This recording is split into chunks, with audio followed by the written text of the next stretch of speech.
সেহরি খাইনে, ইফতারও খাইনে, একটানা 40 দিন আমার নবী রোজা রেখেছে। জোরে বলুন সুবহানাল্লাহ।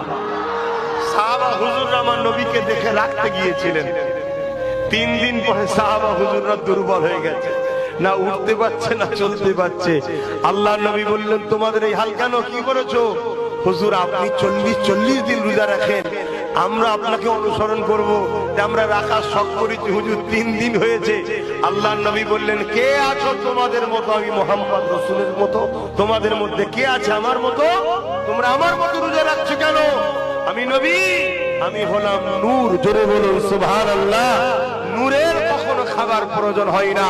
আবার আমি নবী বাসার মানুষ, তাই আমার খাবারও প্রয়োজন হয়। একদিকে আমি যেমন নূর, আর একদিকে বাসার। আমার নূরানিয়াতের প্রমাণ হলো আমি 40 দিন না খেয়ে থাকতে পারি, তোমরা পারবে না। জোরে বলুন সুবহানাল্লাহ।